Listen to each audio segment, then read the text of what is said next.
Hey, movie lovers, back for another Anatomy of Movie. In today's quick review, we talk I, Tonya. Stay tuned.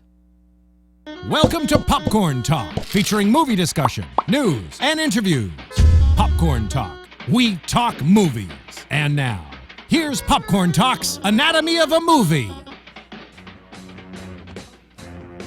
Welcome, ladies and gentlemen. We have Marisa Serafini. Hello, everyone. Demetri, Panos. Hey, movie fans, what's happening? And I'm Phil Svitek. We're talking I, Tonya, the Margot Robbie movie. Now, if you're joining us for the first time, welcome. If you're rejoining us, welcome back. And a couple things. First off, we assume you've seen the movie, therefore it will be spoiler-filled. And secondly, you can always get our rundown in the description box so you can follow along. This is a slightly not as in-depth version of what we do, but we'll ask the hard-hitting questions. Now, generally we start with quick thoughts on the movie. However, I want to start with something else to sort of spark conversation. So let's see. Spark away, Sparky. I'm nervous. It's Sparky's the name of my dog.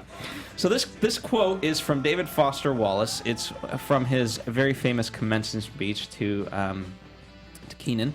Anyway, it goes, "It's easy to run this story through a kind of standard liberal arts analysis. The exact same experience can mean two totally different things to two different people, given people's two different belief templates and two different ways of constructing meaning from experience. Because we prize tolerance and diversity of belief, nowhere in our liberal arts analysis do we want to claim that one's interpretation is true or the other one's false or bad. Which is fine, except we also never end up talking about just where these individual templates and beliefs come from, meaning where they come from inside these two people. As if a person's most basic orientation toward the world and the meaning of his or her experiences were somehow just hardwired, like height or shoe size, automatically absorbed from culture like language." Now, why do you guys think I would choose that? Because this is a famous story that has clearly two sides to it. Some people will say there's only one side to it. But, Demetri, why do you think I picked it? And how do you interpret that as it applies to this? Well, again, going off of Marisa's point, there are two sides of the story. We're not going off of opinion, and this movie tells a side of the story. And a side, it's fair to say, I think it need be said, I'm from Boston. I was in Boston when the events that are portrayed in this movie took place, the infamous events.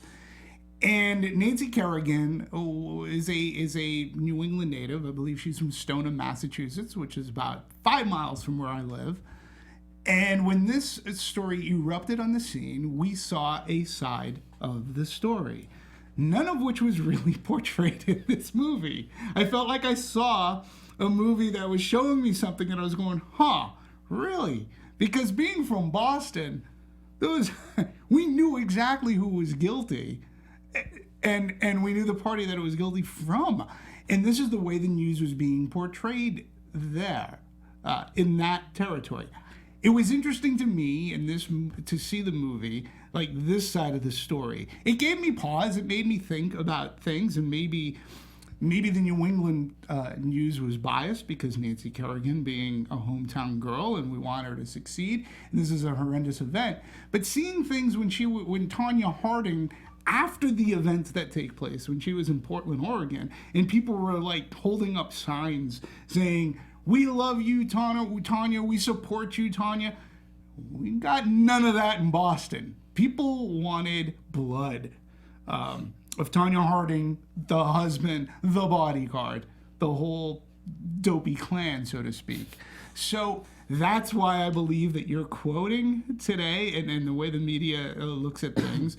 I saw this story from a far different perspective than what the movie has portrayed. And then add to that, now we have the third story, which we'll talk about, is the celebrity, the renaissance of Tonya Harding and the celebrityism that she has gotten today because of this movie. She, again, is in the public eye and being painted very differently than what happened so many years ago. Well, so Marisa, you've done a lot of research on the sort of development, the writing process of what sparked this. And in fact, you were lucky enough to work behind the scenes yesterday on an interview with Ileana Douglas as she interviewed the writer Stephen Rogers. Yeah. So give us that whole perspective, because that's the inception of all of this. I think it's really interesting. It's pretty cool what we do, because every once in a while we do get to meet awesome people who are involved in the process of films that we talk about. Stephen Rogers was literally sitting where I am 24 hours ago, so it's pretty kind of cool if you think about it. It came from his perspective of he was just like generally interested in the story back in the time, and he wanted to. I mean, he came from a very successful line of romantic films back in the late 90s, early 2000s, and then he had a flap with I Love the Coopers a couple years ago, and it kind of derailed him mentally, just like in professionally, that like he got so upset by like such a failure in a project that he believed in, and it changed him, and he wanted to quit. He wanted to quit writing, quit the industry, but then he wanted to write another story that would essentially reinvent himself, and he thought of this story, found and tracked down actual Tonya Harding just to see if her life rights were available, and they were. And he found it was interesting because like he got a hold of a contact in Texas. He went and followed it, and it actually was like an associate of Tonya. It wasn't Tonya herself, but it was someone who was kind of connected to Tonya, which it ultimately led him and to Tonya, and they sat down, and she really never really got to tell her side of the story in like a film aspect way, like. And from there, just talking to Tonya, he had, of course, his misconceptions and preconceived notions about who Tonya was, but actually sitting down and talking with Tonya, he's like, there's actually an interesting story. She's an interesting person that people should know about. And therein lies the genesis of just him getting the life rights to her, and then leading to Galuli, the ex-husband. And he was even, the real life Galuli was very open to sitting down and talking to Stephen Rogers as well, because he never really told the story to anyone, and he didn't want any profit in the film. He just wanted to say his side of the story and his involvement. And so when you get the actual people of this event to openly talk about it, there's your story. And I somewhat believe that. I understand. I get it. I just think that again, there are certain things that just don't jibe, that the movie also neglected to show. One in which was going into the Lillehammer Olympics. Now, one of the telling and I think satirical lines of this movie was when they were talking about perhaps pulling her from the Olympics and such. But then she's like, CBS isn't going to let this happen. They can sue me all they want. CBS knows this is a ratings winner. Of course, I'm going to go on it. And I remember watching that Lillehammer, that event specifically. But there was one thing that they neglected to show. And there was literally the two of them passed each other. And it was during rehearsal. It was the daggers shot from the eyes around the world. There's a snapshot photo of it. And I was like, how could they not put that in this movie? Like everybody talked about that forever. So again, I think the movie almost, it doesn't sugarcoat her, but in a sense, I'm not entirely convinced it's telling the absolute truth. And I'll go with the actual Tonya Harding, who threatened, or if not, her manager, publicist, quit because Tonya Harding herself said, if any journalist asks me about the Nancy Kerrigan incident, they're going to be fined some like $20,000. Where the hell do you get off? What do you think people want to talk to you about in this day and age? Yeah, you'll get to talk about the movie, but the movie is focused around, even the movie itself calls it the incident. And she's gonna tell? Well, even the movie, she's gonna tell the press. The movie itself bills it like, you came to see. This is what you came to see, right? It's a headline event of the movie. The question then let me ask it this way: does this movie? I think it very much is not interested in the truth. It is interested in people's truth. And Okay. but I think so. Like that's in terms of Stephen Rogers. Yeah, I think he did some research, but I don't think he was as concerned of getting the facts right. More so, and as far as the story you told, I think I could see why Tonya probably would exclude that and not necessarily want it in the movie because it's not the best because she made them to be, quote, friends. So I'm asking, is it okay for a movie to do that in the basic sense, or is there... Is it morally okay for it? Probably not. But the problem with this film is very one-sided. It's very biased. It's called I, Tonya. So you're only going to get one side and one perspective, especially someone, as we know, just in media's sake, that she was so hurt by this so-called quote-unquote incident that she's going to be bitter and in telling the story. So there is some bias while you're watching it, and you're like, who do I believe? Even the way she's saying it, does that make us, the viewer, more empathetic towards the situation that ultimately still happened? Right. I mean, I don't think this movie sugarcoated her life. And I do believe, there was a scene where they said that she and Nancy Kerrigan were friends. Okay, and I believe that. I believe that only because of, they're much like rock stars or people who are making a movie. They're touring together, so I understood that, and I actually believe that. And there were just aspects of it that I felt, pardon me, seemed to be either glossed over or not paid attention to. And I understand, it is I, Tonya. As a movie, I think this movie works. I think the direction of this movie was excellent. I believe the performances too were right on. Were just top notch. The movie drew me in, and as I said, it gave me pause. But I had to rethink. I had to go back and remember how things were being portrayed where I lived, and how things could potentially be portrayed 3,000 miles away, because there was nothing that ever showed "We love you, Tonya." There was no support in Boston for the shenanigans that took place. So I don't mind a movie being made about this, and we can talk about what I am sort of surprised and what I don't like is that they're making her a celebrity again and giving her and thanking her at places like the Golden Globe. She's arm in arm with Margot Robbie and things like that, and she's being part of speeches. Well, let's put a pin on that for 1 second, only because I think we can kind of get to how we got there, right? And so I'll ask it this way as a kicking off thing. As far as the tone of the movie, it takes, to me, what otherwise is a very serious subject matter and turns into, if you've ever seen Arrested Development, kind of Arrested Development, where it's very satirical. And so when you talk about depicting Tonya's life and the hardships, we do it with a sense of humor.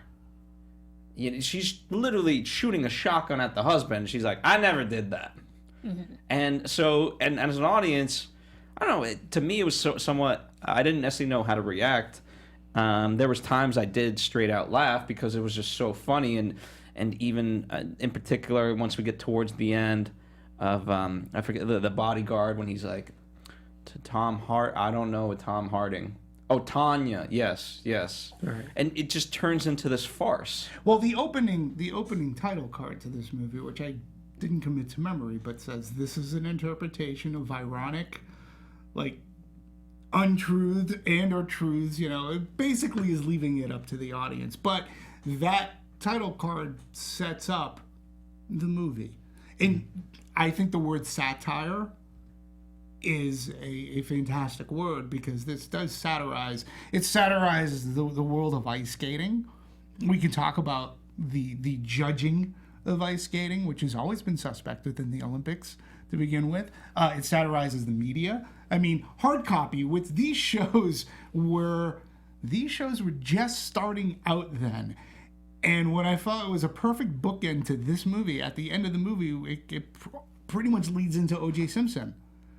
which, you know, that was all tabloid. Like, this movie may have started the tabloid, and then we go into O.J. Simpson, where, you know, and then the CNN 24-hour coverage, or hard copy. And what do we have today? What's in terms of what's that? The TMZ. TMZ. Yeah. I mean, hard copy was, in a sense, a TMZ of its time. And also, if you think about it, just the story was way more worldwide, because this is the Winter Olympics. Where multiple countries are involved. This is a internationally broadcasted event. Right. Whereas you said O.J. Simpson, that was only like a domestic story. Like, people in Europe wouldn't freaking care about O.J. and what happened, but people in America did.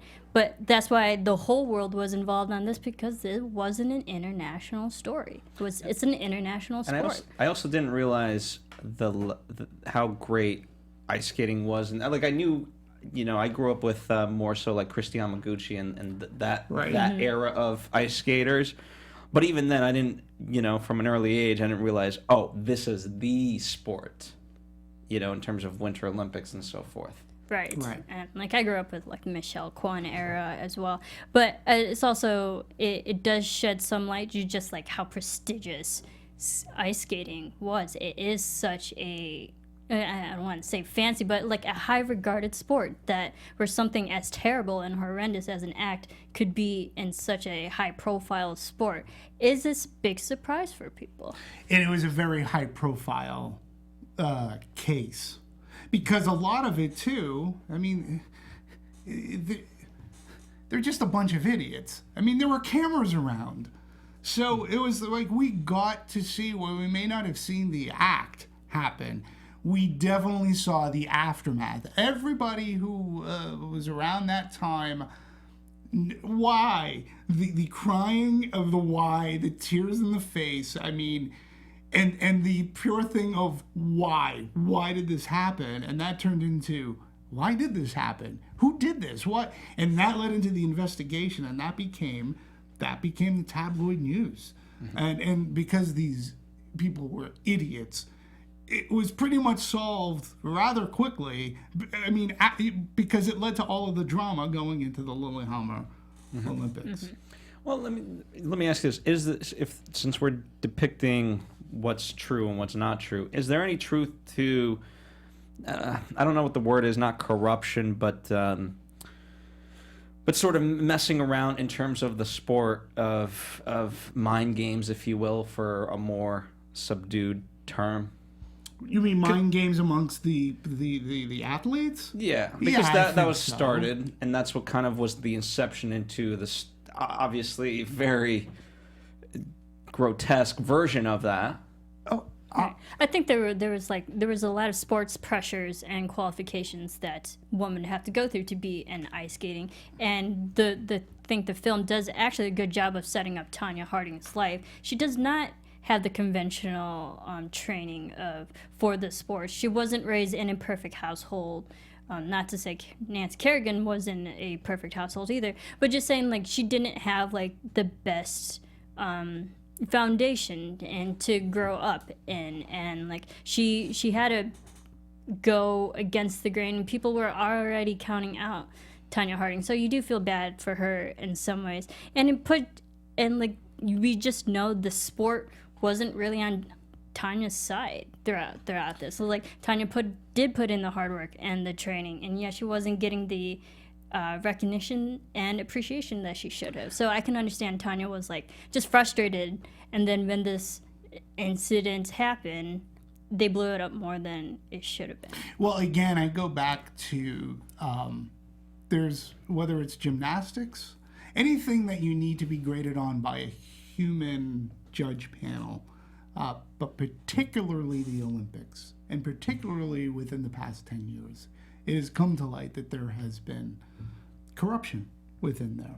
People have been paid off. You're not necessarily being graded on how good you do. And I think this movie showed that, particularly when she confronted that judge in his car, and he's like, look, skating aside, you don't represent family values.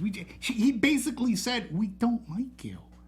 And that's what they're grading on. And if you've ever watched the Winter Olympics, whether it was the Lillehammer or Kart or gymnastics, and now we're coming up in the Winter Olympics right now, when they're being judged, now look, I know nothing about skating, and it's the only time I'll ever watch it is during the Winter Olympics because the competition is so heated. But I'll watch things and I'm like, wow, that looked great to me. And then they end up getting like a 3. And I'm like, really? And then somebody else will do something and they'll get a higher score. And I was like, well, what do I know? But again, people have been tossed out. People have been arrested for taking bribes, for not being an unbiased judge.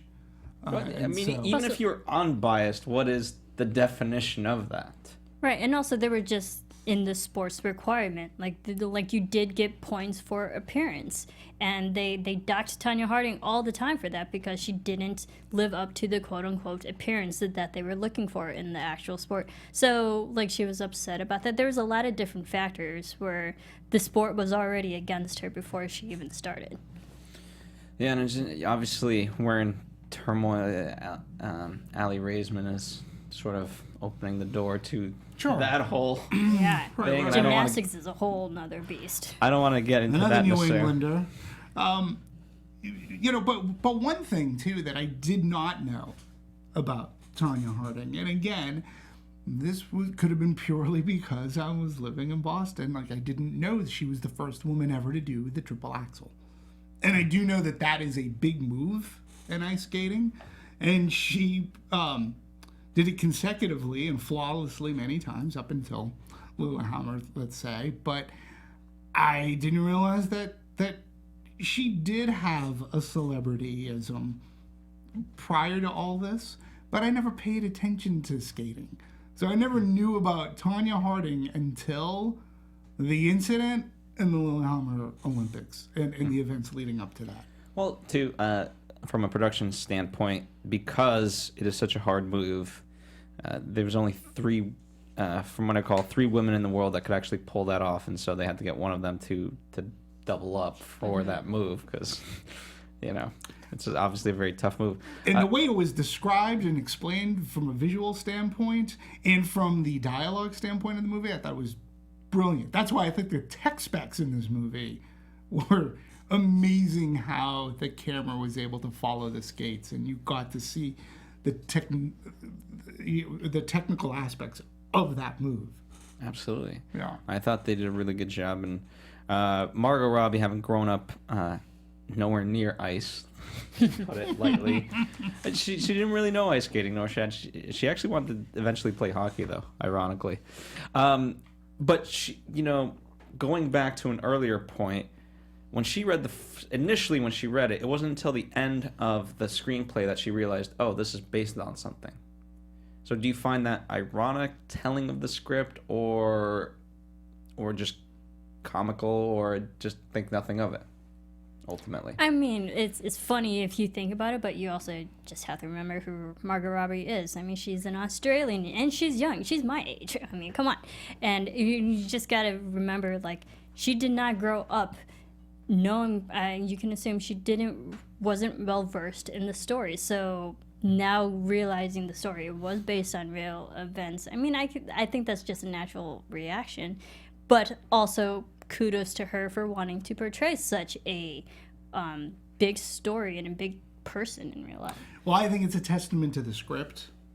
If you, again, to Margot Robbie's, I mean, I'm sure there were many people who didn't really know about that story. She wouldn't have been born when this had happened. No, she was nowhere near that. So the deal is, she's given the script, she reads it, she's reading it like a dark comedy. She's reading it like a satire.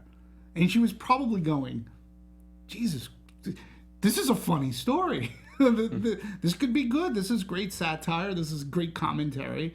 And then to come to the end and find out that what? So I think that's the strength of the script. Because if you have no prior knowledge to what this story is really about, you could just read it as a commentary on social, political, and media types of in ways. And it's a dark comedy. there was humoristic aspects of it, right? I mean, Well, let's talk about because I think this is a good time to talk about Allison Janney. Sure. Because we'd be remiss if we didn't, Oh, we have to talk about her. put her in as part of that. She's just absolutely insane as a character. I've never seen a character like this on screen. Yeah, and it's actually really interesting because the story behind just getting Allison Janney involved, Steven Rogers is actually good friends with Allison Janney. They started their acting careers together back in the day, and go check out Ileana's interview. He talks all about it. So he's always written roles for Allison Janney, but Allison Janney has never actually gotten to play a role that he's written for her. And so this was the first one, and that was actually one of his caveats when he was pitching this film to independent studios, that he's like, if we're going to do this film, we have to have Allison. And she was already on board from the beginning, so kudos to getting Allison on.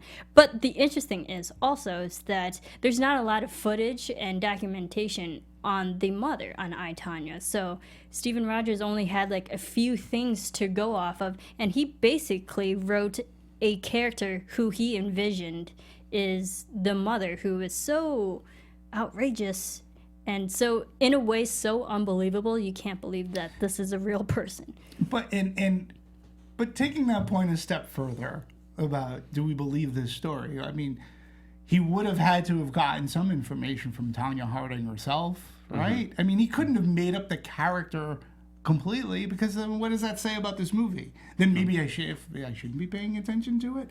I mean, Tonya Harding had to have gotten some aspects of her life and growing up down into this movie. I mean, some of it has to be true, right? And I think him as a writer, where he stepped in, was adding that part where she says to her, this isn't verbatim, but no. And in spite of you hating me, I did that knowing that you would, so you could be great. And I think that when you talk about the why of, how could she just be this villainous character, that's her why. Is she really wanted her to be successful no matter what the cost, even if she hated her. And that's, and I think that he wouldn't have gotten out of Tonya. But don't we somewhat see that in various sporting movies? Not to this level. Not to, but... Not to the point of actual disdain for your daughter, just so she can be successful. Unless you're talking about He's Got Game with Denzel Washington. I've never seen it portrayed in that way. Well, but we are... Remember that high school football movie we actually had one of the actresses in right now? But Clancy Brown, I believe, played the jerk father to the son because he wanted the son to succeed, like where it was more important. Friday Night Lights? No, it wasn't Friday Night Lights, but it was a long time. It was 3-4 years ago. It's something with a W. Okay, I believe. I'm sorry. Please forgive me. I under 350 shows, I don't remember every title that I've seen, but I do remember it being, I believe it was Clancy Brown was the actor, and he played an asshole father who wanted his son to succeed because he was living vicariously through the son. I'm not saying to the extent of Janney's performance and portrayal of Tonya's mother, but we've seen the hard parent before, is particularly when it comes to sports and or schooling, where the parent, is very unnecessarily hard on the child. So to me, this isn't a... It's not a new thing. It's not new, and I've seen this. We've seen it in The Gifted, right? Is that what it's called with the Chris Evans one? Oh yeah. Oh yeah, Gifted. It's not when the game stands still or something like that. Something to that. I think that's it. Boom. That's it.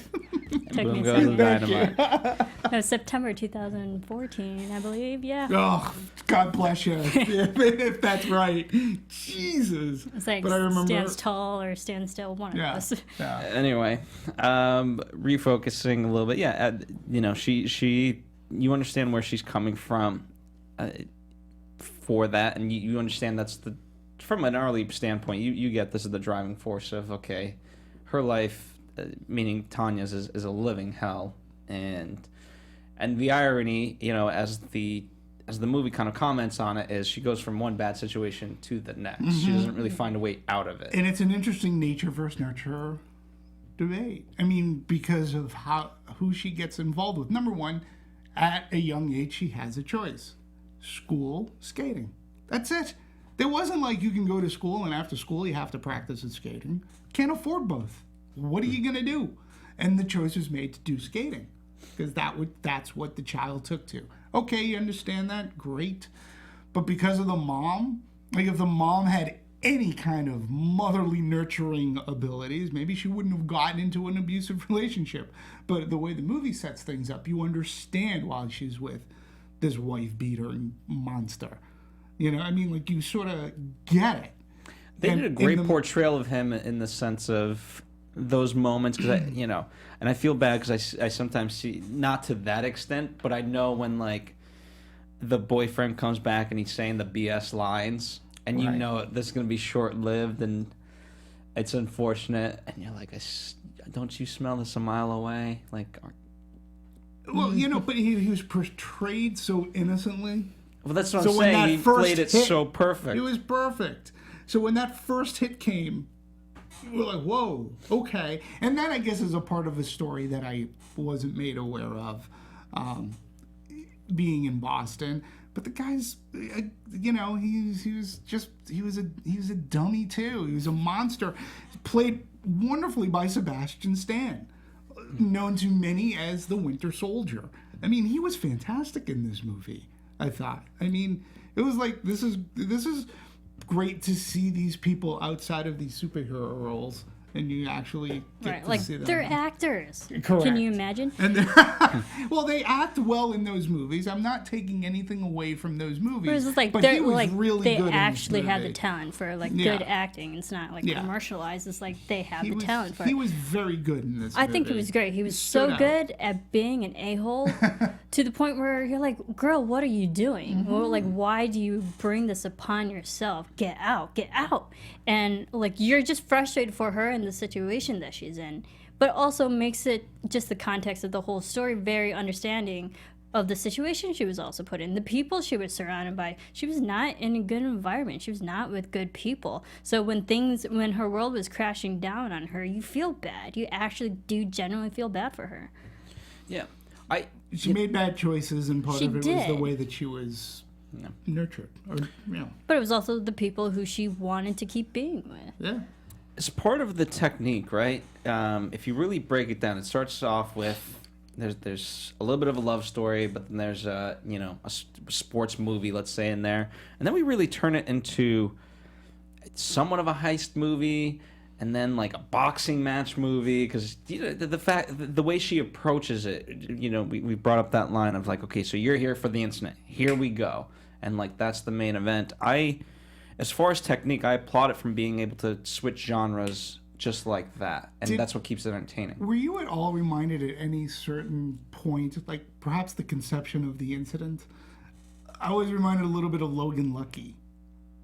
Like Logan Lucky's a satire in a sense of the time. White trash people, it's Ocean 7-Eleven. Except I like those people much better. In Logan Lucky. Well, luckily they're so fictitious. That's true. That's probably why I like them better. In this movie, there's not really any good people except for maybe her coach.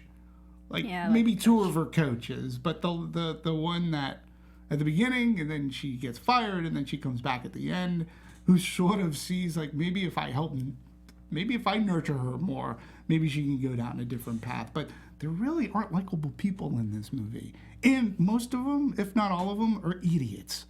Yeah, They're dumb. That's what's so frustrating. Like the husband and the associate who pretend to be the bodyguard. I'm like, how are they getting away with all of this? And like just their actions and their mental thought process of how they were trying to justify, like, we could do this, and they think they're so smart, but yet they're so idiotic. You want to slap them. Sean. Yeah, Sean. It was like, you literally want to slap them. And like, how were you able to pull this off for just being the people that you are? Yeah, I do.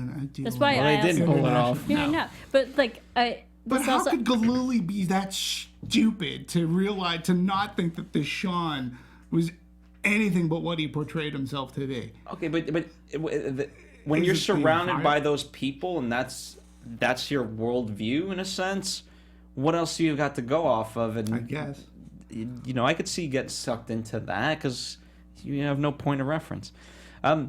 Let's talk about But at least Tonya, at least according to the movie, she recognized that Sean was a big steaming pile of poo. She even said so. Like, she basically said, "You're an idiot. Get out of my face."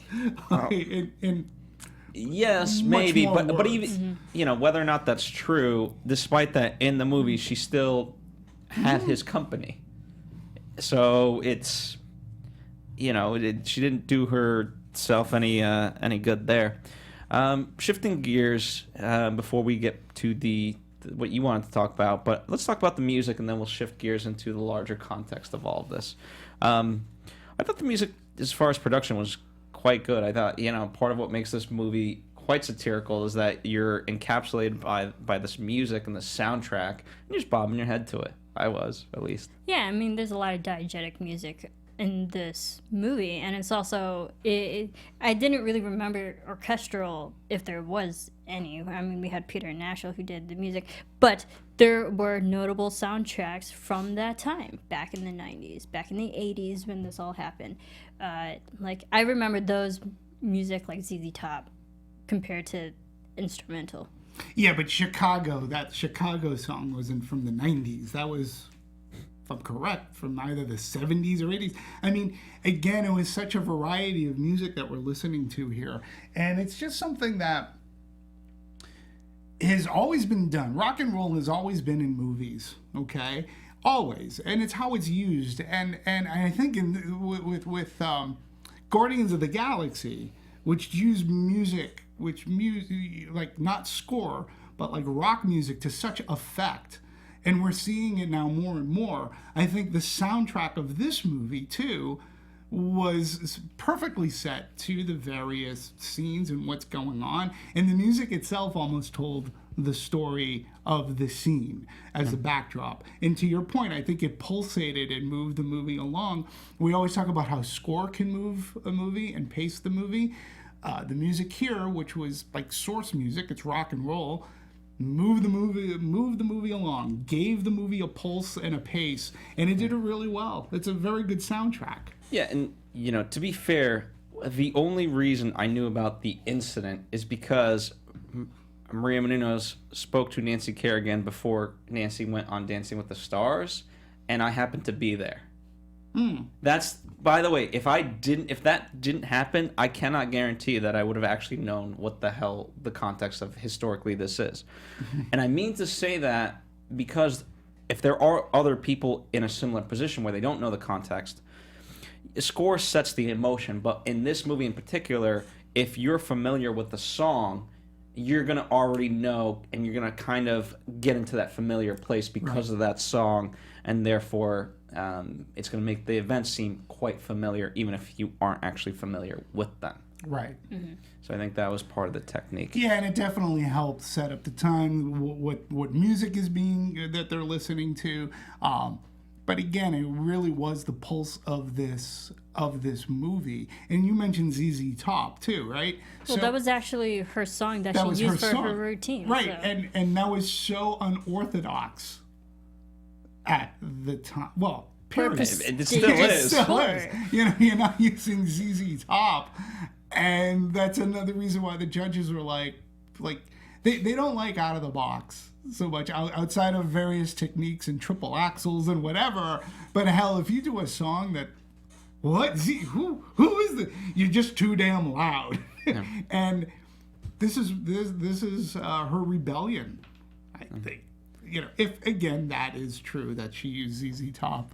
I mean, she did. She did. I don't. You know, when they talked about The Passenger, right? Because that's the ending movie. Was The Passenger was something obviously female, and the lyrics resonated. So that's why they chose it to be. It was the right way to sort of end it.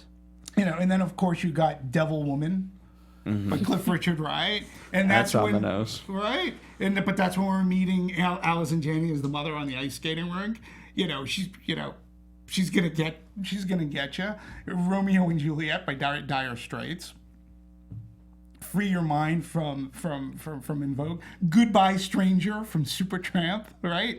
So all of these songs are as satirical as they just build upon the satire in this movie and how they were juxtaposed to what's happening on screen. Yes, and so let's talk about the build-up to what we've been building up, the larger context of this movie. Tonya Harding, which, by the way, she was not allowed to go to Canada. She gets a 24-hour pass to be able to attend the Toronto International Film Festival. Cut to now, she's being hailed as very brave for telling her story. Where I opened up our quote, I think it does. I don't know. I think about that quote that I opened up with because it does put us in a somewhat awkward position where we applaud diversity of opinion and we don't want to tell people they're wrong, but at a certain standpoint, you kind of have to pick a judgment and say this is right or this is wrong. This movie, well, particularly this new celebrityism, is making us forget about the victim.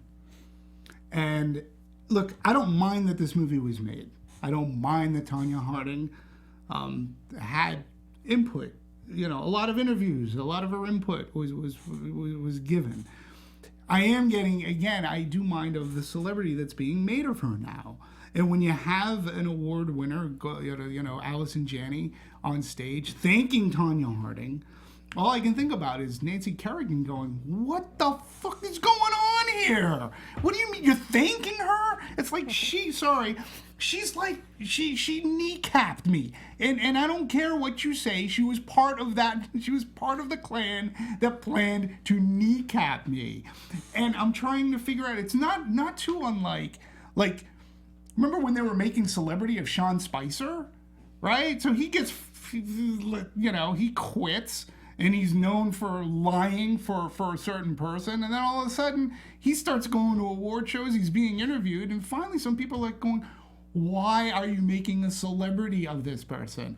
And I Tonya the same way. She'll probably be front and center in the Academy Awards. She's probably going to have a seat at the table. And I'm going, and in one way, shape, or form, depending who wins, she may be thanked and whatever. But I'm like, folks, there was a victim to all of this. Like, this isn't a fictional movie. Somebody got hurt badly, and like, the mere fact, like, you should be talking about how that person got a silver medal. You know, she had to persevere. Now, I don't remember Nancy Kerrigan's face on that podium, and how it was portrayed in this movie. But still, to go into the Olympics after a broken kneecap and to fight that, I mean, she was a victim. And I think that we're sort of forgetting who that victim is. And I'm not just saying that because I'm from Boston, but even if that's the case, I don't care where you're from. You shouldn't forget that there was a victim, that this was a crime. And it was planned out as stupidly as it was planned out. Somebody got really hurt in their career, most likely after the Olympics. I don't remember her skating again, Nancy Kerrigan. So we can't forget about the victim. And let's, Tonya Harding, I get it, this movie, perfect. But let's not start thanking her for the story. I agree with that, because watching this film, I did feel also bad for Nancy Kerrigan because she was, like you said, the victim. But in the actual film, they only showed maybe 20 seconds of Nancy. It's totally a Tonya story. And you're like, well, how's the person who actually got affected by this too? It's like both of your careers essentially ended after this, but it shouldn't have had to end this way in the first place. And like, you just feel bad because also this is an athlete towards a fellow athlete, and that itself is just a moral crime. Like, you don't do that to your own teammate. And that's what's also just unfortunate, because this was a woman to another woman. This was a prestigious sport within like a humongous field that everyone knows of. Right. It's unheard of, and it's just so wrong that it even happened. And like that's where a lot of the why the story also broke up, because you wouldn't expect it coming from a fellow teammate. It was a big shock. Yeah, it was a big shock to find out that it was from within the family that this takeout happened. And like the movie portrays Tonya in a way where she was a victim of circumstance. Like she claimed she didn't know. I didn't know what he was doing. Well, it's like okay, I get it, but your blinders are on. You couldn't have had your head so far up your butt that you didn't realize what these two idiots were up to. Something. Like she gave her, she gave them the actual address. Like, this is where Nancy Kerrigan skates. Trains. Like, yeah. She gave them all the information that they needed. Yeah. Like, come on, girl. So yeah, and I mean, she was disbarred from the IOC or international skating. Yeah. Yeah. And then obviously, she could still skate, but no one decent was ever going to skate with her, against her. Right. If it's unsanctioned. Sure. Yeah. Sure. So she didn't even, I'm not even sure if she ever tried to be a teacher. I mean, well, I'm not saying, it doesn't, she could teach somebody to skate and then they can go on to somebody else. But, again, there was a reason for that. Competitive, I believe it's like she was banned from actual competitive skating. And there's a reason for that. I mean, she had to have, but this movie sort of kind of paints it like, I really didn't know. And they even have Sebastian Stan as Galuli say, yeah, I ruined her life. I ruined her career. Okay, yeah, you had a major hand in it for sure. Yeah. But, again, just coming from Boston, Galuli and that other idiot bodyguard, Sean, yeah, they were well known, but the villain was Tonya Harding. She was the villain.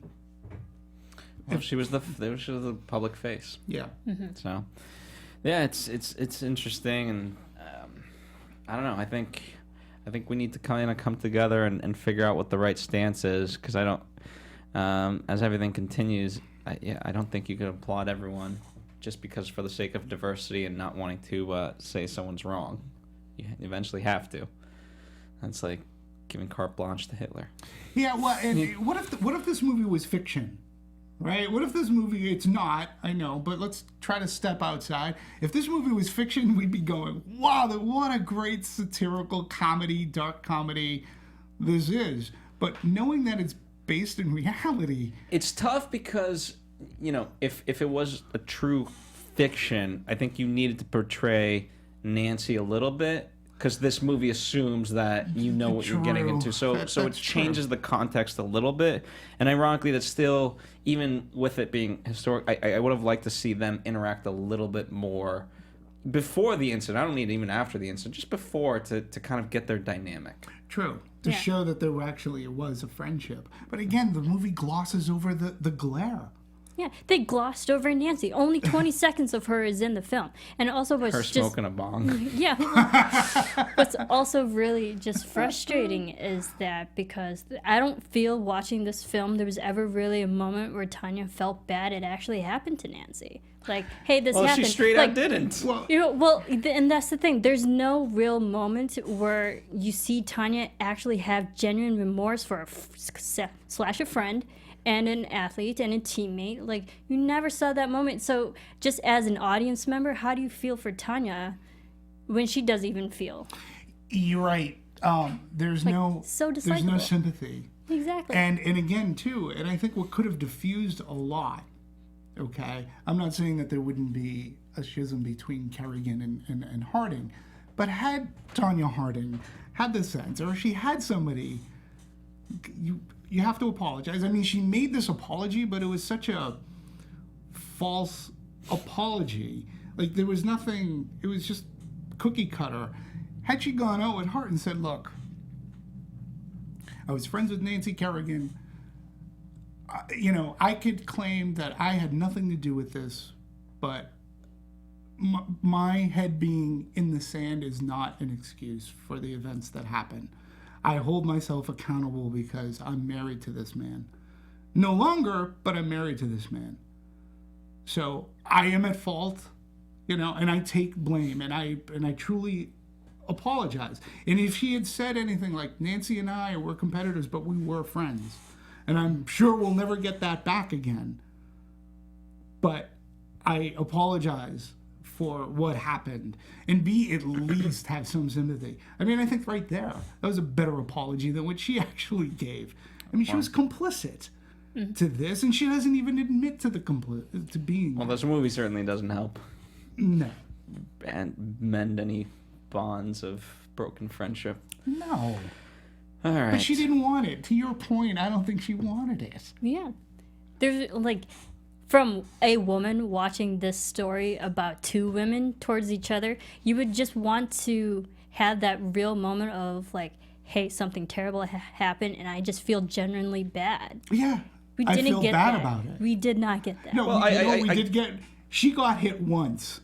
I got hit multiple, all the time. I mean, from the movie's But perspective... that doesn't justify it. Right. No, it doesn't. Not by any stretch of the imagination. However, it's unfortunate in terms of the way the movie presents it, the fact that she's just so tired. The reason why I don't think she truly apologizes, again, this is just in the movie context, is because every time she's tried to be right, she's gotten hit in the face for it. And you know what? She's tired of being, quote, hey, here's what I think, and then just being beaten around. So she's like, you know what? No, I'm right on this one. And yeah, you know what? She could take one thing to the knee. She'll live. Not right, no, but I understand it from the context of the movie. It's the attitude towards it. Yes. She was so nonchalant about it. Hey, it happened. Okay. But the harder thing is, I could see, take the movie out of it, take the, and whatever, but I apply it to anybody else. I could see that sort of logic within a person develop, and in fact, there's probably people out there that we know that apply that logic to life. But I think, too, had she had somebody, I don't know where that coach was, but had she taken some responsibility for what went down, I think people in history would have judged her differently. We would have still, from Boston's standpoint, looked at her as a villain. But at least that she came up front and took responsibility, even though it was for somebody else's actions. But to play ignorant to it, I think that's what grabs the ire of everybody. Well, and now she's a celebrity again. Well, yes. I wouldn't say celebrity. I say that she's getting notoriety. Definitely. Well, that's even worse. Exactly. Listen, you have good celebrities and you have bad celebrities, but the notoriety is something of high stature, importance. Anyway, yeah. So I think, I don't know. In the context of the movie, I think the coach was probably too scared to be that parental figure because in the shadows, always lurking the mom. So God forbid you say, you go against that. But she so left that mom. Yeah, but she was. I know that rope was there. True. Anyway, all right. Any final thoughts before we? Well, we didn't talk. I do have to again. Sitting and watching it as a movie, I was brought into this story, and I thought that the tech aspects of this movie, whether from editing, from sound design, from the way that we followed Margot Robbie skating and doing whatever she's doing on the ice rink, and the way that the camera flowed and followed, and the way that it was cut. Now, I could tell that there was some doubling going on, but if they used digital to put Margot Robbie's face on somebody, I mean, I thought that was pretty flawless. Yeah, and sorry. The great thing is, we've actually had the editor of Tonya also in studio. Go check out On the Fly Filmmaking. We had Tatiana Regal actually talk about how she had to choose specific shots because they had to do so many takes of the same movement because it is such a technical sport and it's so hard to pull off a triple axel that they had to perfectly seamlessly match motions from Margot Robbie's actions to the actual professional skaters' actions. And in just the layering and the composition of background and all the VFX that were actually put into the film it's an interesting process that they went through, and it's beautiful because there was. Tatiana said in the routines they have like 3 specific different looks and tones. Like the first one where she's like dancing to or doing the ZZ Top routine, it's more rock, it's harder, there's fast edits, there's a lot of anger type of tension in it. And then when it comes to like the Olympics, there's a different feel, and there's different longer takes and shorter takes here and there, and like that was an actual creative process that they had to choose from the editing standpoint. And it was done beautifully, because if you isolate all the routines of Tonya's, they all vastly look different. Yeah, and again, from a tech standpoint, the movie, like,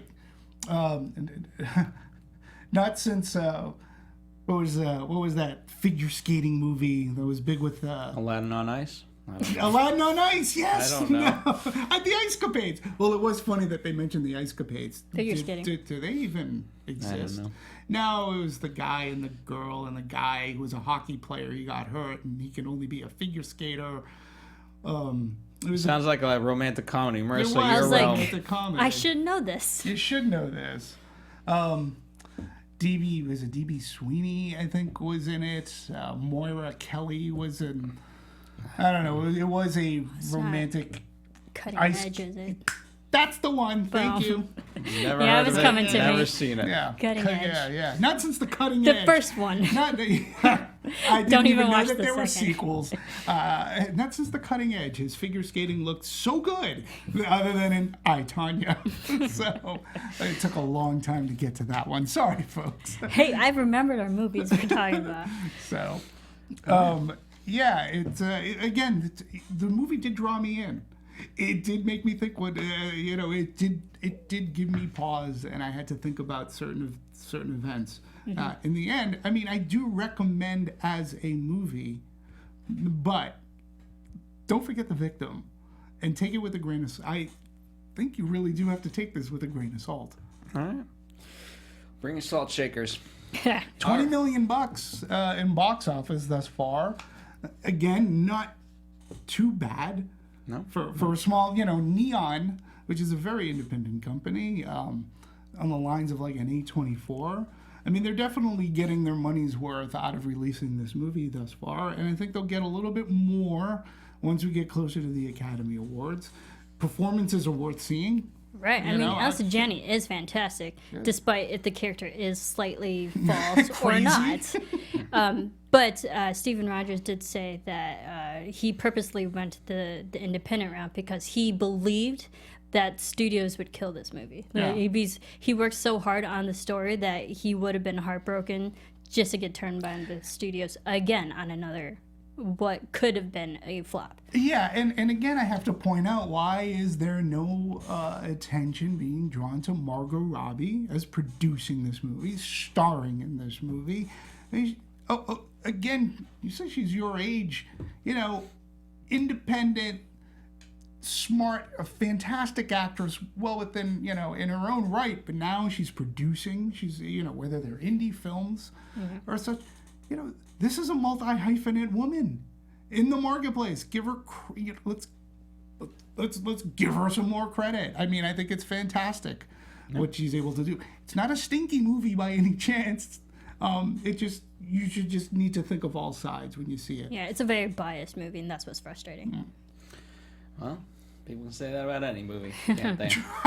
Okay. All King right. Kong, All right, ladies and gentlemen, definitely let us know your thoughts on this movie. It's so much to decompress on. We are certainly not the end-all, be-all of it. We just want to get the opinion out there and talk about it with you guys, And you know what? Maybe you'll change our opinion through your comments. Why not? Just make them good. Don't Make just 'em be good. like, you suck. I highly suggest, because the Winter Olympics is coming up now, but the last Winter Olympics, NBC did an amazing documentary on both Nancy Kerrigan and on Tonya Harding, for both sides, and it's not biased, and you can watch that documentary that's available out there in the world. Watch that, and that gives you a bigger scope of the whole story. There you go. All right, ladies and gentlemen. Well, we're going to continue on our award season movie fest with upcoming movies. We're going to have The Post, 3 Billboards, Call Me By Your Name, and all the other ones that we have yet to get to. We've already covered a lot of them. And, of course, we've covered a lot of movies in our past, a lot of Margot Robbie movies, whether Wolf of Wall Street, whether Z for Zachariah, Suicide Squad, Legend of Tarzan. So definitely check out those various ones and whatever other movie you want. In the meantime, follow and interact with at Serafini TV. That's right. At DMovies 1701. Please do. And this has been at the Popcorn Talk. I am at Phil Svitek. We'll see you guys on another Anatomy of a Movie. So long.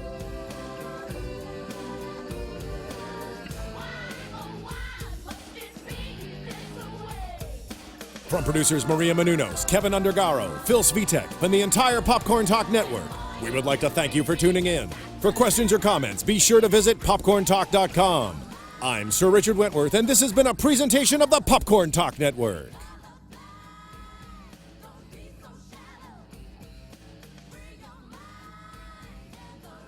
The views expressed herein are those of the hosts only and do not necessarily reflect the views of its owners or principals.